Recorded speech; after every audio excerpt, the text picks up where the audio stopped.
हेर्नुहोस् है त तपाईँ रेडी। मैले चाहिँ यसको त्यो भित्रको बुदी हुन्छ नि पाकेको त्यसलाई चाहिँ निकाल्नु। हेर्नु त कस्तो राम्रो देखेको। वाउ, थम्बनेलमा राख्नु पर्ने भयो। यो भाडा पनि क्या दिदीहरू है यस्तो गरेर राख्नु पऱ्यो कि है। अब चाहिँ म हाल्न गइरहेको छ योलाई के भन्छ अदुवा र ल मैले चाहिँ यसलाई चाहिँ मजाले फ्राई गरिदिएको छु। हेलो एभ्रिवान, वेलकम छ फेरि पनि मेरो ब्लगमा। साबोमजाङ अनि आज चाहिँ सधैँको चाहिँ मेरो मन्डे छुट्टी। सो छुट्टीको दिनमा हजुरहरूले थाहै होला म चाहिँ किचनमा छु, देख्न सक्नुहुन्छ ब्याकग्राउन्ड है। ब्याकग्राउन्डलाई चाहिँ इग्नोर गर्नलाई हल्का के हुन्छ। अनि मैले आज बनाउनु लागेको भनेको चाहिँ बोडी फर्सी लिएर आएको छु, पाकेको फर्सी। अनि त्यो किनेर ल्याएको अनि त्यो बनाउनु लागिरहेको छ। अनि यता चाहिँ होइन घरहरू बन्दैछ, त्यही भएर साउन्ड अलिकति गइरहेको छ र यसलाई इग्नोर गरिदिनु होला। आएको हजुर एकदमै सन्चो हुन्छ ल। प्लस चाहिँ आज चाहिँ म बनाउनु गइरहेको छ बोडी आलु एन्ड फर्सी। हजुरहरूलाई पनि सेयर गर्दैछु। अनि त्यही हो, अब म बनाउनु गइरहेको छु। मैले चाहिँ बोडीलाई अलरेडी राति ड्युटीबाट आएर दिइसकेको थियो। अब त्यो बोडीलाई चाहिँ मैले बोइलिङ पनि भइसकेको छ, त्यो चाहिँ रेडी भइसकेको छ। अरू चिज चाहिँ काटिसकेको छ, हजुरहरूलाई म देखाउँछ है त। चाहिँ बोडी मैले चाहिँ अलरेडी नै होइन यसलाई पकाइसकेको छ, मजाले पाकिसकेको छ। यो चाहिँ देख्न सक्नुहुन्छ। अनि आलु काट्न रेडी गरेको छु। अनि यता भनेको हाम्रो रहेको छ टमाटो एन्ड ग्रिन चिल्ली काटेर राखेको यसको लागि। हेर्नु यहाँ प्याज, यहाँ लसुन अदुवा है काटिसकेको छ। यसलाई रेडी गरेर चाहिँ अब चाहिँ बनाउनु लागेको छु। म तपाईँलाई फर्सी देखाउँछु, फर्सी काट्न बाँकी छ। म चाहिँ यसो भिडियो बनाउँ न त भने याद आइहाल्यो क्या, त्यही भएर मैले ट्याक्क बनाइदिइहालेँ काट्दाखेरि। फर्सी चाहिँ यस्तो पाउँछ क्या, कस्तो महँगो भएछ हो, तपाईँहरूलाई म देखाइदिन्छु। यो चाहिँ फर्सी। अब म चाहिँ फर्सी बोडी आलु बनाउनु गइरहेको छु। लेसी हजुरहरूलाई देखाउँछु है त म। अब चाहिँ म यो काट्न गइरहेको छ, देख्न सक्नुहुन्छ पाकेको फर्सी। अब चाहिँ म फर्सी काट्न गइरहेको छु। यहाँ किचनमा अनि मान्छेहरू आएर डिस्टर्ब भइसक्यो। रेडी। मैले चाहिँ यसको त्यो भित्रको बुदी हुन्छ नि पाकेको त्यसलाई चाहिँ निकालिदिएको है गाइस। हजुरहरूले कसरी काट्नुहुन्छ भन्नुहोस् है। म चाहिँ छोटो छोटो गरेर काट्छु यसरी, किन भन्दा पाक्नु पनि पऱ्यो नि त होइन। यसरी काटिदिन्छु म। हेर्नु त कस्तो राम्रो देखेको। वाउ, थम्बनेलमा राख्नु पर्ने भयो। कसरी राख्ने? दिस इज अ फर्सी। यो भाडा पनि क्या दिदीहरू है यस्तो गरेर राखिदिनु पऱ्यो कि। चिन्दैन होला फर्सी।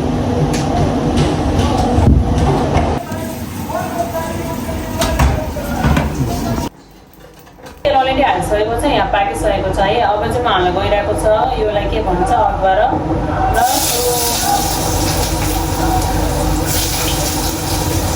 मैले आलु हाल्न खोजेको। अब खोइ आलु चाहिँ हालौँ नहालौँ भयो, तर पनि एउटा काटिदिएको छु। म चाहिँ आलु पनि हाल्नु लागेको। यसलाई हल्का भुटेर यो अलरेडी तेल पाकिसकेको कारणले होला। अनि फेरि अब चाहिँ म प्याज छ, यो चाहिँ पाकिसकेको छ। प्याज राख्न गइरहेको छ।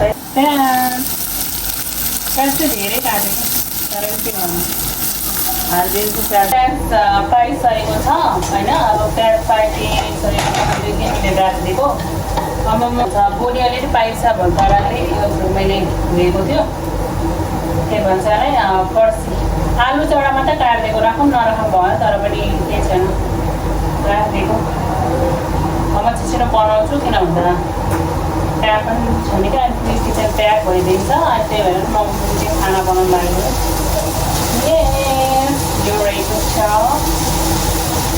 फर्सी। क्यामेरा चलाउने मान्छे छैन, सक्नुहुन्छ कस्तो फर्सी चाहिँ कति भएको थियो, वर्ष नै भयो होला क्या नखाएको। अनि मैले त्यहाँ देखेँ आज, त्यही भएर मैले चाहिँ यस्तो आइडिया लाग्यो। पहिला गाउँतिर अनि फर्सी अनि बोडी साग खान्थ्यो नि त।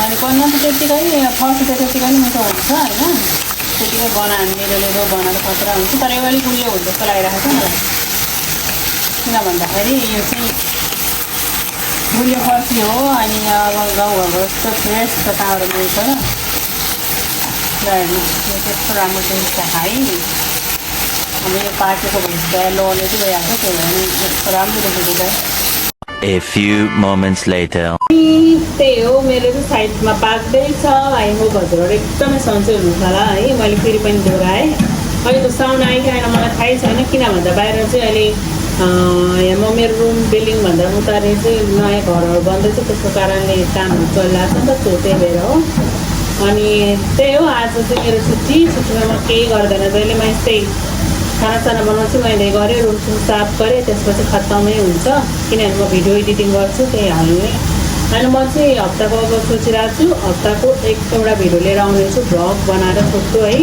धेरै लामो पनि बनाउँदिनँ यही खाना म के बनाउँछु भन्ने त्यही मात्र म सेयर गर्न लागेको छु अब बाहिर घुम्न जानलाई त बाहिर आएको छ भने अब चिसो पनि खोल्छ अनि फेरि साथी पनि छैन कि घुम्न जानलाई अब ड्युटीमा पनि नेपालीहरू कोही पनि छैन अनि एउटा युगान्डाको केटी छ अनि त्यही एउटा छ त्यो र मेरो पनि के हुन्छ भने हामी ऊ कहिले काम पनि गर्दैन कि नाइट सिफ्ट हो क्या म नाइट सिफ्ट भने ऊ मर्निङ सिफ्ट अनि जस्तै म जान्छु ऊ आउँछ अनि त्यही भएर हामी त्यस्तो फ्रेन्ड त्यस्तो त्यो पनि छैन क्या त्यही भएर साथीहरू पनि त्यति कोही छैन अब कोही कोही होला टाढा छ तर अनि तिनीहरूको फेरि मेरो छुट्टी हुँदा उनीहरूको हुँदैन उनीहरूको हुँदा मेरो छुट्टी हुँदैन यस्तै छ घरमा कहीँ पनि जाँदैन रुममै बस्छु खाना बनाउँछु रुम साफ गर्छु मोबाइलहरू चाहिँ खतम मेरो काम यस्तै छ अब चाहिँ म यहाँ सब्जीहरू चाहिँ फेरि डर्छु हामीलाई चाहिँ अब म चाहिँ अब यसले चाहिँ अहिले पाएको छ भने त्यो छ नि त चारो पकाउँछ भनेर म चाहिँ नुन हालेँ बेसार हालिदिन्छु अनि त्यसपछि थोरै पानी हालेर चाहिँ यसलाई म बच्चाले पकाउँछु पहिला पाक्ने गर्छु पहिला यहाँ त्यही सानो बनाउनु पऱ्यो त्यहाँ त्यो चाहिँ बेसार पनि हालेँ मैले होइन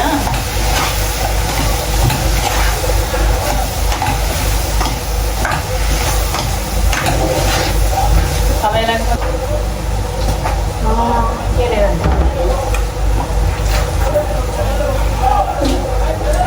म चाहिँ थोरै पानी हाल्नु लागेको है यसलाई अलिकति पाक्नु गर्नु धेरै होइन अब यसलाई चाहिँ म के अरे के भन्छ छोड्दैछु अब चाहिँ यो के भन्छ थोरै यसलाई पाएको छ भनेर मैले चाहिँ पानी पनि हाल्छु है त्यसपछि चाहिँ अनि यो पाकिसकेपछि म होइन मसलाहरू हाल्छु अनि त्यहाँबाट लास्टमा अनि पहिला टमाटरहरू हालेर अनि पछि बोली चाहिँ पछि हाल्ने सोचमा छु मसलाभन्दा बोडी हाल्नुपर्छ लिएर चाहिँ किनभने यसलाई पनि त मरमसला लाग्नु पऱ्यो नि होइन त्यही हो म चाहिँ यसरी बनाउँदैछु अनि यता पछाडि चाहिँ घरहरू बनाउनको कारणले थाहा छैन मेरो भइस आइरहेको तपाईँहरूले चाहिँ सक्नुहुन्छ लागि चाहिँ मजाले पाक्ने स्थितिमा छ है अब म यसलाई चलाइदिन्छु त्यहाँ क्यामेरासँग मान्छे हुन्छ जस्तो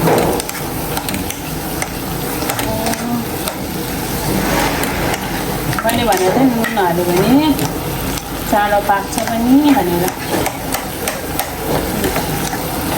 मजाले पाइसकेको छ रातो चलाउनु पाएन छ यो के अरे टमाटर र ग्रिन चिली है आफ्नो तरिका हुन्छ होइन बनाउने कसरी के भनेर अब त्यही हो अनि मैले चाहिँ अब यसरी बनाउनु गइरहेको छ हल्का पाइसकेको छ है यसलाई चाहिँ मैले पानी हालेर नुन हालेर हल्का त्यो गर्दै थियो अब मैले चाहिँ टमाटर पनि हालिदिइसकेको छ अब चाहिँ म मरमसला पनि हालिदिन्छु यो भन्दाखेरि म पहिला सुरु चाहिँ बोडी हाल्छु किन भन्दाखेरि बोडीमा पनि मरमसलाहरू लाग्नु पऱ्यो नि त सो मैले चाहिँ अब यसमा बोडी हाल्नु गइरहेको छु है यसलाई चाहिँ म बोडी हालिदिन्छु पहिला सुरु त अनि त्यसपछि मेरो मात्र चाहिँ म मसलाहरू हाल्दिन्छु है यसरी नै बनाउँदैछ खाना मेरो मैले लगाइरहेको छ चाउमिन खाऊँ भनेर फेरि मैले चाहिँ होइन खानै खानुपर्छ होइन लन्च टाइममा भनेर चाहिँ फेरि अनि बनाउला छ भनेर देखाउँछु भनेर त कस्तो भयो भनेर है त मैले चाहिँ हाल्न गइरहेछ यो मरमसला मिक्स भयो है अनि पछि यो धनियाँको पाउडर चाहिँ भयो ग्रिन चिल्ली पाउडर चाहिँ नुन हालेको थिएँ तर त्यही भएर म चाहिँ थोरै हाल्छु नुन हाल्नु चाहिँ चर्को हुन्छ चाहिँ मजाले मिक्स गर्छु म है मसला हालेरलाई छोपिदिएको थियो अब यस्तो भएछ अब यसमा चाहिँ म पानी हाल्नु गइरहेको छु है मैले चाहिँ राइस कुकरमा अब राइस बनाउनु लागेको तरकारी त हाम्रो पाक्दैछ साइडमा ल यो चाहिँ उम्लिसकेको छ के भन्छ होला जस्तो भएको छ यस यम्मी यम्मी भन्यो क्या खाइसेस आउँछ धनियाँ हालिदिन्छु ल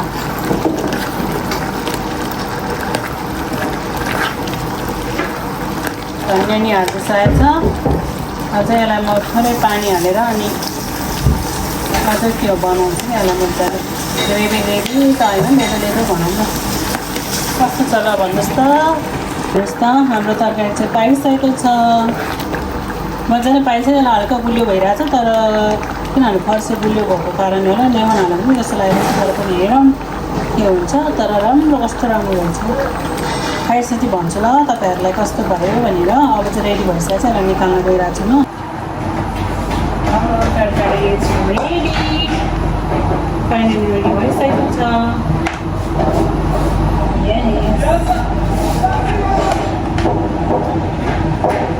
हेर्नुहोस् है त तरकारी टोलो यस कस्तो राम्रो भइरहेछ क्या तरकारी चाहिँ देख्न सक्नुहुन्छ हजुरहरूले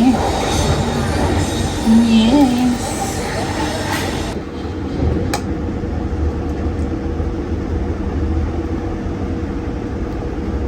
यो चाहिँ खाना खाइसकेको छ बोडी र फर्सी एकदमै मिठो लाग्यो मलाई चाहिँ होइन अब खाएको भिडियो चाहिँ मैले गर्न पाएन सो त्यही हो अनि आज चाहिँ मेरो दिन यसरी बित्यो हजुरहरूलाई मेरो भ्लग कस्तो लाग्छ प्लिज कमेन्ट गर्न नबिर्सनु होला अनि हजुरहरू कताबाट हेर्दै हुनुहुन्छ प्लिज त्यो पनि भन्नु होला र सब्सक्राइब लाइक कमेन्ट गर्नु है त अनि कस्तो लाग्छ म कस्तो भिडियो बनाऊँ भनेर हजुरहरूले कमेन्ट बक्समा भन्नु है अनि त्यसपछि साथ सपोर्ट दिँदै जानु होला म होइन आफूलाई टाइम हुनेसम्म चाहिँ म भ्लगका भिडियोहरू लिएर आउने छु हजुरहरूको सामु सो अनि अब यस्तो अब आजको लागि चाहिँ यति भन्दै अब नेक्स्ट मन्डे भेट्ने छु मन्डे जब छुट्टी हुन्छ त्यतिखेर हो म चाहिँ भिडियोहरू बनाउने टाइम हुने भने अरू बेला त ड्युटी जानुपर्छ सो त्यही भएर आजको लागि चाहिँ यति नै please guys keep supporting by by